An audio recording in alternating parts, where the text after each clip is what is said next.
comandante. Y en la edición del día de hoy de las 4 estaciones nos metemos una vez más en una temática internacional que repercute de alguna manera o repercutirá de alguna manera seguramente en nuestro país en breve, porque Brasil es nuestro vecino más grande, nuestro socio comercial más grande, el país con el que tenemos las relaciones más estrechas, y sabido es que Jair Bolsonaro ha ganado en la reciente segunda vuelta y será el presidente de Brasil por los próximos 4 años.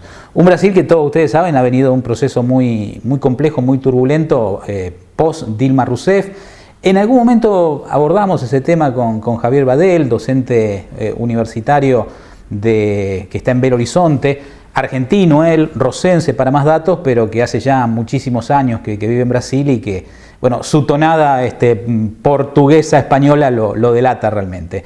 Javier, bienvenido, gracias por estar nuevamente con nosotros. Gracias por la invitación y bueno, un saludo a todos los que están viendo, ¿no? En La Rosa, en la región. Si bien vos no votás, uno entiende, y conociendo un poco tu pensamiento y aquello que habíamos hablado anteriormente, que por Jair Bolsonaro no hubieras votado nunca, ¿no?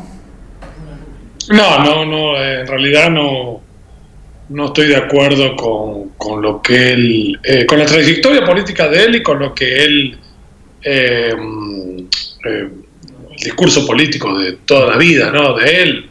Es una persona que no es por el hecho de ser de derecha, pero su discurso fue siempre muy violento, incitador de la violencia, defensor de la dictadura. Hay una serie de grabaciones que lo dicen.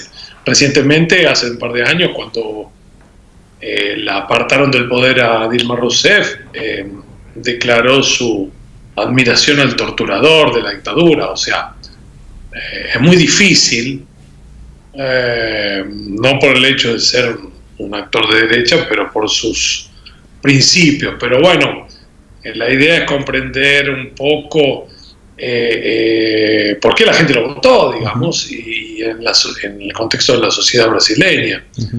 Tal vez en Argentina tenemos la cuestión de la dictadura, no es que superada, pero bueno, pasó por procesos judiciales, las violaciones a los derechos humanos fueron muy graves y muy evidentes.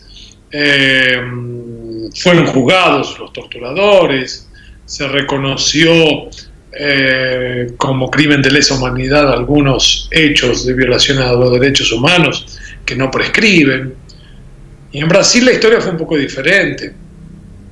Entonces, en ese sentido, hay que entender el surgimiento del fenómeno Bolsonaro como un síntoma de un proceso en el cual la sociedad reacciona de una manera y en un contexto de también hoy en día con la tecnología, con las formas de divulgar información a partir de WhatsApp, de redes sociales. WhatsApp digo porque fue un fenómeno que también eso está en tela de juicio, en la cuestión de cómo se financió la campaña de Bolsonaro a partir de esas redes sociales que una periodista de la Folha de São Paulo mostró. Entonces hay nuevas formas de hacer política y eso está en el contexto de un surgimiento de una nueva derecha en el mundo, con tintes fascistas. En Europa no podríamos decir que Donald Trump es fascista, pero una derecha extrema. Algunos grupos de white supremacy en los Estados Unidos, de supremacía blanca, de ultraderecha, lo han apoyado. Y bueno, y en Brasil hay que entender el fenómeno en su historia, ¿no? Y la historia de Brasil es que las heridas de la dictadura o cómo la sociedad lidió con esa cuestión de la dictadura y su evolución reciente es bastante diferente que, por ejemplo, en el caso nuestro argentino, ¿no? ¿Qué ha pasado a propósito así como en la Argentina han sido juzgados muchos militares que participaron de la dictadura? ¿Qué pasó en Brasil con esos militares? No, hubo indulto. Se indultaron los militares. Entonces, Y eso, hubo una comisión de la verdad recientemente, durante el gobierno Dilma inclusive. Dilma Rousseff, tenemos que recordar que también fue presa y torturada, ¿no?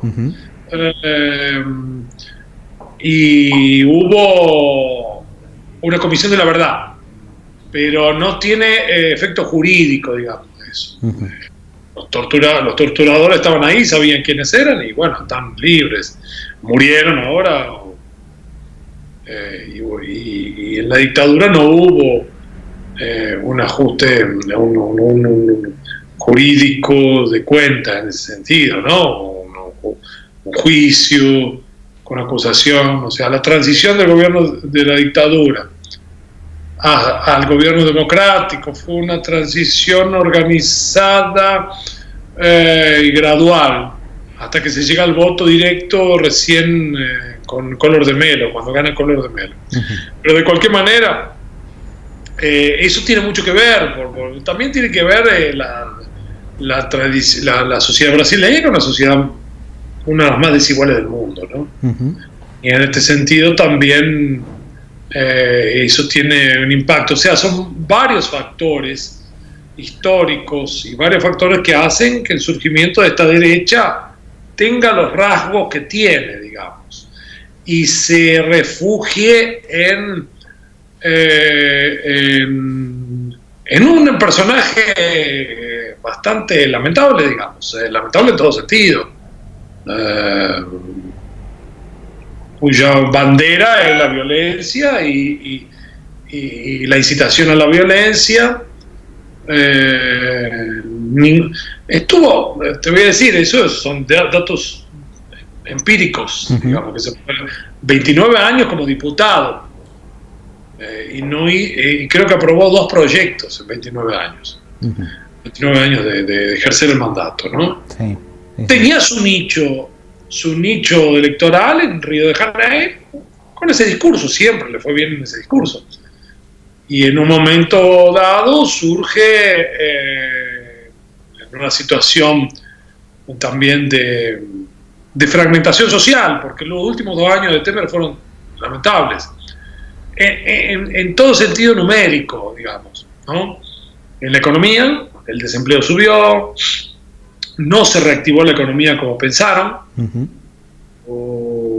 hubo ajustes y reformas de lo que se conocía antes como flexibilización del trabajo, es reforma laborista, ¿no? Sí.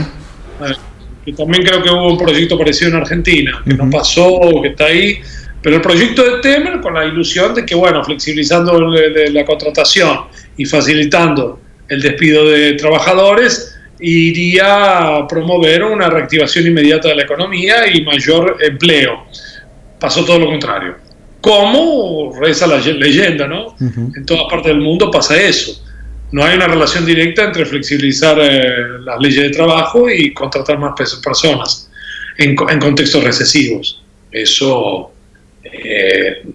hay que estudiar los casos en la historia, digamos. Hay un contexto en el cual creo que también hay parte de semejanza con Argentina, en el cual la abertura también iría a traer capitales, si no entran los capitales no entraron, porque no sé si hay un desconocimiento de lo que pasa en el mundo, de restricción de capitales, de elevación de las tasas de interés en los Estados Unidos, etcétera, etcétera. Eso provoca una fragmentación social y una falta también de orientación de esas clases más pobres, en la cual también se puede observar un elemento fundamental en el último mes del crecimiento de Bolsonaro.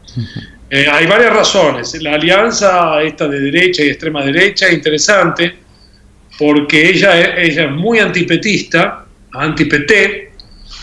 El PT gobernó 2 mandatos con Lula y gobernó 1 mandato y medio con Dilma Rousseff, después fue apartada del poder, y ahí vino un ajuste de, digamos, sectores de derecha, ¿no?, que se instalaron en el poder, liderados por el ex vicepresidente, el presidente actual Temer. Y en esos años del PT, la expectativa era, en la elección de Dilma con Aécio Neves, que el PT iba a perder. A decisión del PSDB, el partido de centro derecha, digamos, y no pasa eso. Dilma gana, por una margen pequeña de votos, pero gana. Y eso, a partir del momento del segundo mandato de Dilma no pudo gobernar. No pudo gobernar, ¿no? Y no pudo gobernar porque hubo un bloqueo del Congreso, a partir de Eduardo Cunha, en alianza con algunos sectores que hoy están victoriosos con Bolsonaro. Bolsonaro pertenecía a un partido que es uno de los líderes de la corrupción, el PP, después se pasa a otro partido. La corrupción no es invento del PT, ¿no? No la exime de culpa la dirigencia del PT, eso hay que tener claro. Pero paradojalmente Dilma Rousseff no es una persona corrupta, pero es muy mala política, digamos, política. Sí. Y bueno, y eso dispara un proceso también de fragmentación del tejido social, digamos. Cuando todo el mundo sabe, bueno, cuando en un país desigual, cuando hay más desempleo. ¿Y por qué digo esto? Porque hubo una alianza importante de Bolsonaro con los líderes de las iglesias neopentecostales, conocida por la Iglesia Universal de Edir Macedo, que inclusive tiene células en Argentina, ¿no? Que tiene un canal de televisión inclusive. Entonces hay macrofactores históricos y hay pequeños factores que ayudaron a Bolsonaro a crecer. El atentado de la cuchillada que le dieron, el tipo nunca más habló, dijeron que iba a dar una entrevista, el que dio el cuchillazo ese. No habló más, lo que victimizó a Bolsonaro y evitó que hablase. Eso fue fundamental, porque Bolsonaro tiene una retórica muy, muy agresiva y violenta y limitada, sobre todo. No tiene ningún tipo de luz, ningún tipo de estudio en áreas específicas. Entonces, lo único que él decía siempre es que un programa liberal, digamos, el discurso era antifemenino, el discurso es homofóbico toda la vida, el discurso es antinegros, negro en el sentido grande, es antiambientalista. Ahora se van a empoderar los grupos del agronegocios. Amenazó, parece que hoy me dijeron que dio marcha atrás en la fusión del Ministerio del Medio Ambiente con el de Agricultura, lo que puede llegar a ser un desastre. Brasil tiene tal vez el mayor pulmón del planeta como responsable para administrar, que es la Amazonia y parte del Mato Grosso, que hoy gran parte del Mato Grosso se transformó en mar de soja. Y la deforestación es terrible y creció en los últimos 2 años. Entonces hay una alianza muy interesante ahí de sectores de evangélicos radicales, evangélicos de la iglesia de Edir Macedo, que tienen, la iglesia tiene un apoyo muy grande de sectores de 1 o 2 salarios mínimos, de la gente pobre. En el momento que Edir Macedo apoyó, Bolsonaro creció 6 puntos, digamos, en ese proceso. Entonces, bueno, el factor del cuchillo, de la cuchillada, después se recompuso, no fue a los debates, después podía haber ido a los debates y no quiso ir por estrategia. El vicepresidente es un general con pocas luces, cuando habla mete la pata y le obligaron a callarse durante la campaña. Y el único equipo coherente que tenía él de proyección era el ministro de Economía, digamos. Sí. El futuro superministro de Economía, porque acá hay ministerios de Facenda, de la Hacienda, de Planificación y de Industria. Él quiere fusionar todo y meterlo en un ministerio de Economía. Creo que lo va a hacer a eso. Y Paulo Guedes, formado en Chicago, doctor en Chicago, pero que no escribió nunca nada relevante, nunca formó equipos, económicos, digamos, hay otros liberales que sí, pero él no, que tiene una retórica que la imita a él, bastante grosera, dura, porque creo que es el estilo. También lo obligaron a callarse en la campaña, porque él habló de sacar el aguinaldo, de la licencia de maternidad, que acá es 4 meses en el sector privado y 6 meses en el público, que la licencia de maternidad de 4 meses era mucho, entonces que había que reducirla, y uno se explica cómo un trabajador asalariado puede votar en un programa declaradamente que saca los derechos, digamos, que termina derechos. Y uno puede entender eso a partir de la transformación en el mundo del trabajo también. Los asalariados son menos, hay mucha gente que precisa de trabajar, que está desempleada, que con el verso de la reforma laborista perdió el trabajo también y no emplearon más personas. Entonces no es muy diferente al proceso que vive Argentina de una manera no tan dramática. No tan dramática porque Brasil tiene 350 mil millones de reservas, cosa que Argentina no tiene. Claro. Las cuentas externas de Brasil cierran, cosa que en Argentina no cierran desde 2009-10. O sea, no estoy diciendo que no haya responsabilidad del gobierno Macri en la crisis, estoy diciendo que las cuentas externas, Argentina tiene déficit comercial con Brasil, creciente desde aquella época, desde el 2009, 2010 u 11. Ahí comienza, con China creciente, por Estados Unidos. Entonces, si vos tenés un déficit comercial creciente con los principales socios comerciales, bueno, en algún momento eso va a tener consecuencias. El caso de Brasil es muy diferente en las cuentas externas, siempre le fue muy bien. Inclusive ahora, importa menos, pero tiene déficit comercial. Perdón, superávit comercial.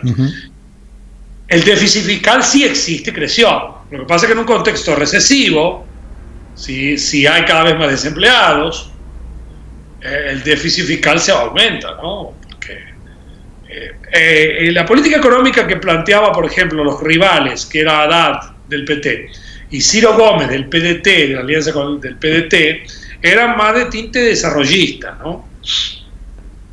En el sentido de impulsar la demanda doméstica, y de reactivar también el consumo interno. Bueno, vamos a ver qué va a pasar. ¿Cuál es la perspectiva que yo veo ahora para este gobierno? No soy muy optimista. Javier, antes de hablar de lo que puede pasar, digamos, con Bolsonaro presidente y cuántas cosas de las que prometió podrá llegar a hacer o no, la pregunta es, seguramente habrás hablado con gente en tu devenir cotidiano, ya sea en la universidad, en algunos grupos de amigos, de lo que sea, que votaron a Bolsonaro o que iban a votar a Bolsonaro. Frente a este perfil que vos trazabas anteriormente, ¿qué cosas te planteaban ellos de por qué ellos iban a votar a Bolsonaro? Bueno, en primer lugar, si un profesor votaba a Bolsonaro es medio suicidio, ¿no? Porque ahora también hay una caza a las brujas, a los profesores, sobre todo en la universidad pública, sobre todo. Yo trabajo en la Universidad Católica, con gran autonomía, nunca me dijeron lo que tenía que hablar. La Iglesia Católica, participé en una misa, de hecho, debo reconocer que no soy practicante, pero bueno, que era más una misa en memoria de un colega que falleció recientemente, y también de los 60 años de mi universidad. Me faltó decir eso, porque los grupos, qué sectores apoyaron o no a Bolsonaro. La Iglesia Católica en la totalidad es contra Bolsonaro. Está bien. El episcopado y los obispos, y la homilía de nuestro obispo, que el rector, fue muy dura y muy inteligente sin nombrar, digamos, el ambiente de violencia. Mencionó a un antiguo director de tesis de él, que es un obispo padre de la Pontificia Católica de Río de Janeiro, jesuita, que había sido director de tesis del rector de mi universidad, que es un obispo, y mencionó que hace un tiempo también él dio una homilía en Río de Janeiro, en la Gávea, y hay un ambiente de violencia. Él rezó por la no sé si ustedes se acuerdan de la concejal asesinada, Sí, Marielle. sí, sí, me acuerdo. Marielle Franco. Ujú. Él que una misa como, ¿no? Y saltaron 3 o 4 a maltratar al padre, tratándolo de comunista, de todo. Ujú. Casi lo putearon también, no sé si no lo putearon también, en la misma homilía, algo que él mencionó eso como un síntoma también de la violencia que hay social, ¿no? Ujú. Eh, de hecho, amigos que votaron a Bolsonaro no tengo. Ajá. Eh, Tengo una gran relación con los porteros aquí, que sé que algunos lo votaron, pero charlaron conmigo y yo hablé con ellos. Tal vez un poco tarde, más charlando sector trabajador. Ujú. Mi vecino del condominio, creo que el 99% votó Bolsonaro. Y a ver, ¿y qué ven? No, Porque uno, creo que mi esposa, yo sí, pero y creo que hay 2 familias acá, digamos. ujú, A la clase media ujú, es muy interesante. Yo no entraba en discusiones en las redes sociales, pero había una virulencia. Claro, en las redes sociales uno se manifiesta de una manera medio cruel, ¿no? sí. Y en anonimato. Pero había una violencia fuerte, que viene la violencia del fin de Dilma. En una época hasta gente que usaba una ropa roja era maltratada en la calle, le decían petista, comunista, digamos. Y ahora algo parecido, ¿no?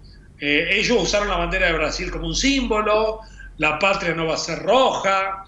Es un discurso muy parecido, yo no estaba en Brasil, al que de la época de Collor de Mello, cuando Collor gana las elecciones en el 89 contra Lula. Ujú. Lula todavía, bueno, era un líder sindical, la primera elección creo que fue la primera de él, que perdió, bueno, y un poco ese ambiente de guerra fría, ¿no? Un poco anacrónico. Claro, pues te digo, a ver, hablar de comunismo hoy, y más aún en Brasil, en el 2018, uno puede decir, bueno, puedo luchar contra el populismo, qué sé yo, el progresismo, y hasta puede ser entendible, pero digo, hablar de comunismo hoy en Brasil. No, pero uno no. Ya no me sorprendo más con nada, digamos. Gente instruida, médicos, hablando de Venezuela, vamos a hacer Venezuela. Hubo 13 años del PT, comparar el caso de Venezuela, que es muy específico, muy particular, un productor de petróleo, con un gobierno que nace de los militares también. Bueno, y acá hay una reivindicación también de la dictadura militar, de esos sectores medios. Y la reivindicación viene también de gente, por ejemplo, de 60 años para arriba también, de clase media, que siempre fueron antipetistas. Siempre, desde que Lula ganó. Y muchos se enriquecieron en la época de Lula. Muchos sectores. Banqueros, ni hablar. Pequeños empresarios también. Los industriales de la Fiespi también. En la clase media tuvo crédito para hacer una casa. Yo tuve un crédito también de la Caixa Económica para construir mi casa. Uh-huh. Lo tenía que pagar hace poco. Digamos, fue una época de bonanza en esos 10, hasta 2010, 11. Pero el antipetismo siempre existió. O sea, si hay algo que yo veo que a flor de piel es ese problema, esa cuestión de algunos le dicen puja distributiva o lucha de clases, llámalo como lo quieras. No quiere decir que las clases están luchando ahí, pero hay un conflicto que se ve evidente en ese sentido, en el cual se creen los dueños del país y que ahora van a retomar el dominio del país. Y eso se hizo de manera muy violenta, entraron y con apoyo de algunos sectores de la seguridad. Antes de la elección hubo invasiones de la policía, que está prohibida por constitución, en las universidades públicas. Uh-huh. Para entrar a sacar las banderas que decían no al fascismo, como si eso fuese, la interpretación era que era una propaganda para Haddad. No era una propaganda de Haddad, eran no al fascismo. Uh-huh. Y por constitución prohibida, la Corte Suprema reaccionó rápido porque se le estaba yendo de las manos esa cuestión. Y bueno, entró con todo y una jueza de la Corte Suprema prohibió la entrada de policías, digamos, no hay por qué. Y está prohibido, está en la Constitución. La otra cuestión, la policía militar inclusive, porque acá las policías estaduales, que serían las provincias, como en Argentina, son policías militares. Y la otra cuestión es también el apología al uso de armas. Una cosa que prometió Bolsonaro es flexibilizar el uso de armas en la población. Uso armamentista. Sí. Tiene que usar armas, cosa que es muy peligroso, y muestran en el mundo que cuanto más permisibilidad hay en la utilización de armamentos, más accidentes y muertes hay en ese sentido. Ahora, Javier, a ver, evidentemente vos lo planteas bien, el PT por un lado, lo cual generó un antipetismo creciente, y Bolsonaro por el otro, lo cual generó también un antibolsonarismo creciente. ¿Por qué los candidatos, llamémosle de la avenida del medio, no tuvieron tanta suerte? Porque la sociedad se radicalizó y los principales perjudicados en el proceso electoral fueron los del medio, sobre todo la centro-derecha. No la centro-izquierda, porque el PT es la mayor bancada del Congreso, mantuvo 57, no es la mayor bancada, perdió 2 diputados, pero bueno, el PSOL, que es un partido de izquierda, que es una decisión antigua del PT, creció en la bancada. El PDT, que es de Ciro Gómez, ¿no? Que hay de todo, pero bueno, es más, digamos, de centro-izquierda. También, y el que más creció, un partido que no lo conocía nadie, que es el PCL, que es el de Bolsonaro. Ajá. Con 50, no sé si 51 diputados. Y los que más se achicaron son el partido de Temer, el PMDB, que ahora volvió a ser MDB, y el PSDB. Esos se achicaron. Con todo el dinero que tenía de campaña política, Geraldo Alckmin, que era el sucesor, digamos, de Aécio Neves, ya había sido derrotado anteriormente por Lula en las contiendas con el PSDB y el PT, ¿no? Alckmin volvió a ser candidato a presidente y el electorado salió cuarto cómodo y provocó en esos partidos del medio, que vos me decís, del centro, una fuga a la polarización. Aquel que era antipetista, que votó a Aécio Neves antes, que votaba a la centro-derecha, se refugió en el discurso de Bolsonaro. No estoy diciendo que sea un fascista el que vota a Bolsonaro. Fascista puede llegar a ser Bolsonaro, si es que, porque el fascismo también es un proceso, digamos. Los escenarios que se pintan son: o el tipo se acomoda a las instituciones democráticas, Brasil tiene una democracia de coalición, intenta hacer coaliciones para gobernar. Creo que puede tener mayoría, porque hubo una renovación en el Congreso, pero el partido de él salió muy fuerte, el PSL. O ahí puede haber una aceleración a un autoritarismo creciente, digamos. Pero ese autoritarismo no puede prescindir del Congreso, porque, a ver, a la fuerza, si la democracia brasileña es fuerte, tendrá que hacer coaliciones como hicieron los anteriores gobiernos, porque no tiene mayoría. Sí, pero... bueno. ¿Cómo funciona la política brasileña en ese sentido?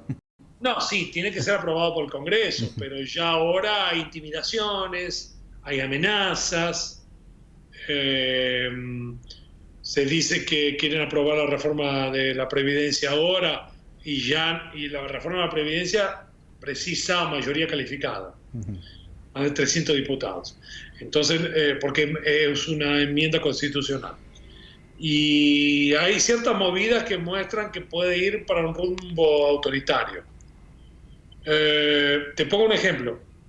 El candidato de otro partido, pero un partido pro Bolsonaro, un juez, ganó la gobernación en Río de Janeiro. ¿No? Sí. Apoyado por Bolsonaro y por algunas alas militares y de la policía. Está proponiendo poner francotiradores para tirarle a la gente. Simple. Sí. Es un juez con un discurso bien aguerrido de poner para combatir el crimen organizado toda persona sospechosa que tenga alguna arma en las favelas, en las comunidades, los tipos va a ver francotiradores y le va a tirar directamente a la cabeza. Pa, pa, pa, pa. Yo no sé qué puede dar eso, digamos. ¿Qué me dice a mí que el crimen organizado no pueda tener otro tipo de francotiradores y le tire a la gente? O digamos, si vos vas a solucionar fuera de la legalidad, estamos en una zona totalmente de guerra y el estatuto constitucional cambia totalmente. Entonces, Río hoy no tiene gobierno, tiene una intervención militar. Entonces, nada me impide a pensar en una tendencia autoritaria o del gobierno. El Congreso, ya hubo Congreso y fue disuelto en el 65, 64. Yo no puedo dejar de pensar en el escenario de una dictadura clara, digamos. De un presidente que elogió la dictadura, dijo que con el voto no se cambia nada. Y bueno, es una posibilidad. Es una posibilidad. Si alguna propuesta de él no sale como quiere. En el área económica está más claro, digamos, es un programa más liberal económico, neoliberal. Sí. Ahí está claro y van a avanzar con eso.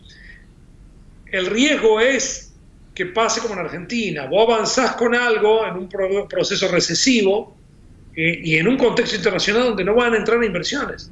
No van a entrar inversiones. No van.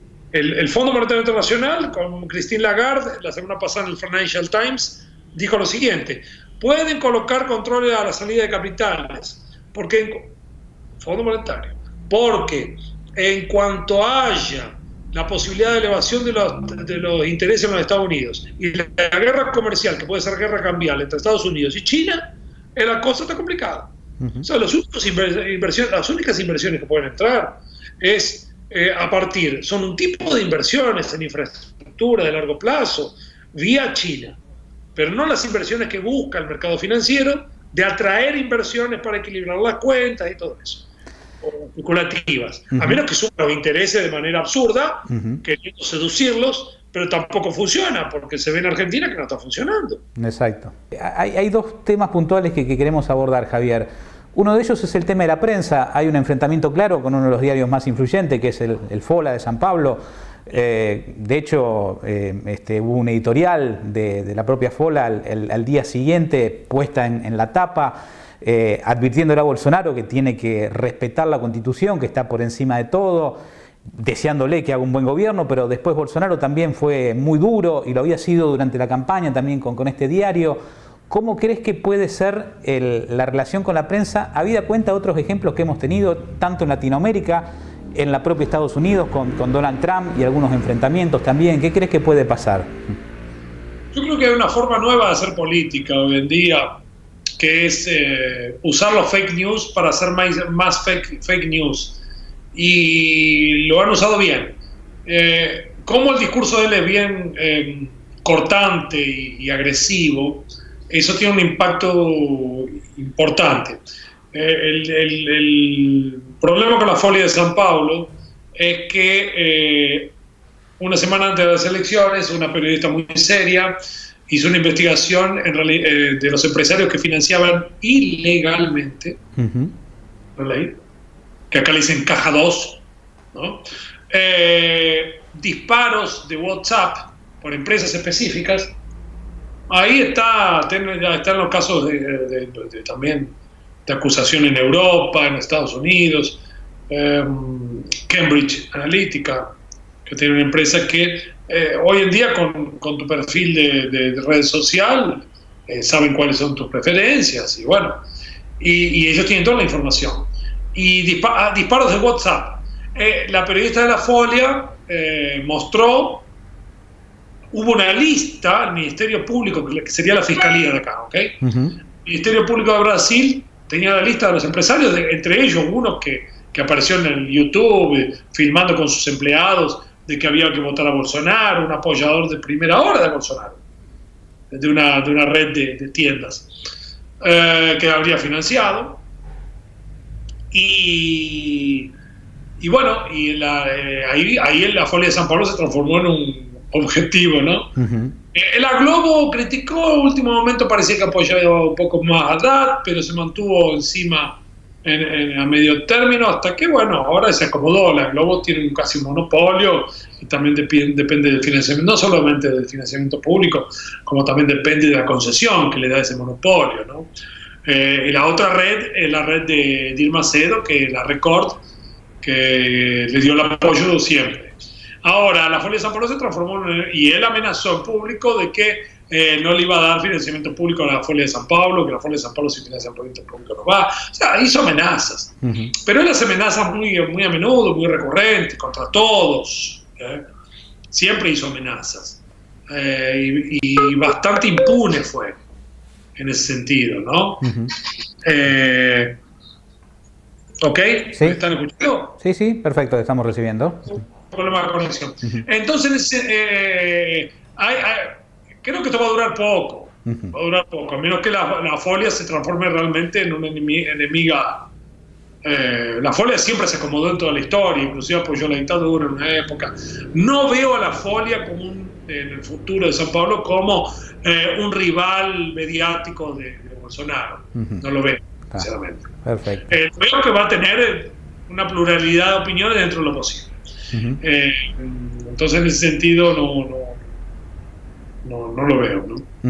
Y te queríamos preguntar también por el juez Moro, porque en definitiva él fue el hombre que el que inició la investigación del Lavallato, que puede también entenderse como el hombre que inició el derrumbe del PT, junto con otros políticos también, pero el PT en particular, que hoy formará parte, a partir de una invitación que le hizo el propio Bolsonaro a integrar su gabinete, en la medida que al principio pareció que le dijera, bueno, lo queremos a Moro incluso en lo que él quisiera. Si no quiere el Ministerio de Justicia, le abrimos la puerta para lo que él quisiera. Y finalmente Moro dijo que sí. Dijo que sí, por lo que vi ya aceptó. Estaba escuchando comentarios variados, que Moro, bueno, yo pienso que la cuestión de Moro, la vanidad es más fuerte que la estrategia que él tenga, ¿no? Y que creo que él tiene una característica política muy fuerte, y la tuvo en todo el proceso del Lavallato. Fue muy evidente eso.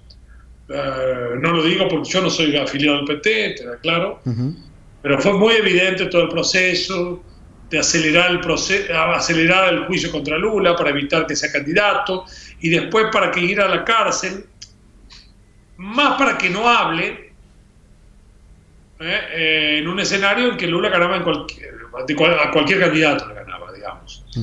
Entonces el objetivo no era solamente que no sea candidato. Recordemos que él está juzgado en segunda instancia, son 4 instancias, y por Constitución, y eso no fue debatido en la Suprema Corte, una persona es culpada una vez agotada todas las instancias. Lo que pasa es que hay una jurisprudencia en relación a que la cena de encarcelamiento en la segunda instancia, de cumplir la condena en segunda instancia. Pero hay también una demanda de inconstitucionalidad sobre eso. Y hay división en la Suprema Corte, pero esa demanda no llegó. Y los tiempos son rápidos para algunas cosas y para otras no. Mi criterio, aceptar el ministerio significa asumir su posición política. Moro asume su posición política. Y hoy se vi en Infomoney es una aplicación que te da noticias del mercado financiero. Generalmente me llegan las noticias. Y decían que Bolsonaro, estas son suposiciones, ¿ok? Pero acordémonos de esta entrevista después. Bolsonaro no tendría intención de un segundo mandato, y que Moro sería un candidato a presidente para 2022. Entonces, asumir esa condición política significa en alguna medida que el juicio del Lavallato, digamos, hubo más motivaciones políticas de justicia y procedimientos judiciales. El argumento del PT lo tiene ahí. Ahora, algunos juristas decían que él no tendría que haber aceptado. Algunos juristas dicen que no tendría que haber aceptado por esa misma razón. La vanidad es más fuerte, el momentum, qué sé yo. Has trazado un panorama, aquí en Argentina lo definimos, y lo sabes bien, como la grieta, ¿sí? Y en Brasil parece que esa grieta ha calado, está bastante profunda. ¿Ves con un Bolsonaro presidente una grieta que se va a cerrar o ves una grieta que se va a profundizar? No se cierra, eso se cierra. Porque el estilo de él es para no cerrarla. El estilo de él es para cerrarla en la bala. Digamos, lo digo siempre. Sí. En un discurso digo, hay que matar, hay que ametrallar a los petralias. Petralia es el apodo de los petistas, del PT. Lo dijo en un discurso ahí en Mato Grosso, qué sé yo. No es que él va a salir con el ejército a matar. El problema es cómo la incitación a la violencia de la gente. ¿Entendés? Sí. De un tipo en un auto de clase media, con un arma en la mano, ya pasó. Mataron a este capoeirista en Bahía por una discusión política, porque fue a votar al PT y era petista. Y un peluquero fue y lo mató. El capoeirista creo que no mató una mosca en su vida. Hubo otros que también le acribillaron, en Pernambuco le tiraron. Un pro Bolsonaro le tiró un tiro, no sé si lo agarraron. El otro está siendo condenado. Le trabaja la cabeza a las personas la incitación a la violencia, de que ahora se puede todo. Hay videos que asustan. Hay un video de un tipo con una camisa de Gremio en Chapecó, en el interior de Santa Catarina, que Bolsonaro tuvo una elección, no sé, avasallante en Santa Catarina, sacando un arma en el living de la casa y dice, ahora sí, ahora el arma en la casa, digamos. No hay ningún indicio que muestre que esa división o grieta, como le dicen en Argentina, que no es otra cosa que una manifestación de la lucha de clases, nos guste o no, es una manifestación, y de pararla con balas. O sea, nada me hace pensar en una pacificación, en una concordia, en una, bueno, ¿entendés? Nada me hace pensar. Vamos a ver qué pasa ahora en los próximos días. Están montando el ministerio, quieren achicar ministerios, fundir ministerios, que es más simbólico que para mostrar de que haya un ajuste, de que un ajuste en sí, pero también tiene un elemento político muy claro, ¿no? Y va a haber consecuencias. ¿Por qué te digo lo de la grieta? Porque en la cuestión económica nada me hace pensar, y quería terminar con esto, que un programa neoliberal económico va a llevar a una prosperidad. No porque yo no crea en el neoliberalismo económico, abrir todo unilateralmente, que ningún país desarrollado lo hace. Es porque la derecha de nuestra periférica, nuestra derecha o extrema derecha, apuesta a una fórmula equivocada. Porque la derecha del mundo, la tendencia sea en Hungría, en Europa, en Alemania, que es fuerte, en Francia, o Donald Trump, tiene una propuesta totalmente diferente. Es una propuesta de cerrarse. Es una propuesta de cerrar la economía para atender a los propios intereses. Esta gente o cree ciegamente que va a llegar prosperidad, y Bolsonaro está en esa gente. Por eso no es un Donald Trump de los trópicos. Es peor. Es mucho peor. Donald Trump por atrás tiene instituciones sólidas de mucho tiempo, y cuando él dice de elevar las tarifas de comercio, de intereses primero, eso hace acordar a Richard Nixon en la década del 70. O sea, parece que nuestra derecha abre la grieta por otro lado, digamos. No significa que no haya grieta en todos los países. lo que se dice grieta, esa división. Esa división entre posiciones políticas. Pueden ser más o menos radicales, pero existe. Creer que va a haber una armonía eterna es muy difícil. Asia lo maneja de manera diferente, con gobiernos autocráticos, pero con otra tradición. Pero hay conflictos sociales. Forma parte de la sociedad. Ahora, la solución de Bolsonaro es, como te dije, incitar a la violencia, imponer un punto de vista a partir de la violencia. Yo tengo mil críticas al PT, pero el PT siempre trabajó en la línea democrática, así como los otros partidos de centro-derecha. Pero acá hay una cosa peligrosa. Por eso yo te digo que un escenario de mayor autoritarismo y de dejar la Constitución de lado en algunos casos no sería tan extraño, digamos, los próximos meses. Javier, ha sido un gusto nuevamente tenerte a la distancia, analizando esto que está pasando en Brasil, que va a pasar a partir de que Bolsonaro asuma el próximo año. 1 de enero llega a la presidencia, ¿no? ¿Sí? Bien. Así que va a ser seguramente va a ser un verano movidito para los brasileros. Sí, yo voy a estar en Argentina en aquel momento, pero bueno, espero que asuma. Ha sido un gusto realmente tenerte nuevamente con nosotros. Ok, muchas gracias a ustedes. Saludo grande.